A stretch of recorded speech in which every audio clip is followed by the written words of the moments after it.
In this video, I will share about the ad sequencing about YouTube ads. Video ad sequencing updates the traditional model, allow you to serve a planned sequence of ads that tell a story to customers across their purchase journey. It's proven to be more memorable than the 30 seconds ad spot. Let's learn the 5 sequencing strategies by YouTube. The first type of ad sequencing is Tease, Amplify, Echo. This sequence starts with a short video to spark curiosity through rising action or conflict. Then it moves on to a longer video with more information to deepen the engagement. It ends with a shorter video that reminds viewers of story and urges them to act. The second is the mini-series. This sequence breaks videos into separate chapters that introduce the conflict, present the climax, and resolve the story. This method is quite suitable if you want to use different content to target a custom target audience along the buying journey. The third type is direct shot. Need to hammer home a point but vary your repetition and viewer fatigue.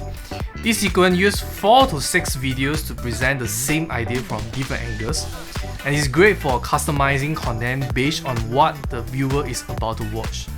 Next is the follow-up. This sequence starts with a long-form ad that introduces the concept and ramps up the story. Then it shows a succession of shorter ads to resolve the conflict and drive to a call to action. The last type is the lead-in. This sequence starts with a short video that teases the story, then ends up with a long-form video that completes the narrative and amplifies the message.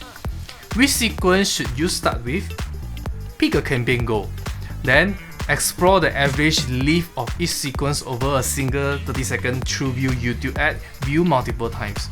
You notice some variance across metrics, but it's a safe bet to prioritize Tease, Amplify, Echo, the mini-series, or the direct shot when testing sequences. The current sequence templates when I'm filming this episode have this type: custom sequence, automatic sequence, introduce and reinforce, prompt and inspired, attract and redirect, and engage and differentiate. Depending on the type of the sequence template, you might need a different length of video duration or total numbers of videos. What are the key takeaways? The first is test, iterate, repeat. Test different sequences and within them, the order of videos, narrative, and personalized content. Furthermore, don't be afraid to try long sequences. Test different length of sequences but considering starting with 3 or more videos to tell your story. The third is get creative with your asset library. Consider the full funnel when tackling different parts of the funnel simultaneously, within a given sequence or across sequences. The last is use machine learning to save time. Google is testing a machine learning power bumper machine that continually cut videos into 6-second bumper ads, which you can then edit. Okay, that's all for the sharing about the YouTube ad sequencing for this episode. Narrative structure will tell better stories and create more effective ads. Thanks for watching, and remember to like this video. See you in the next video.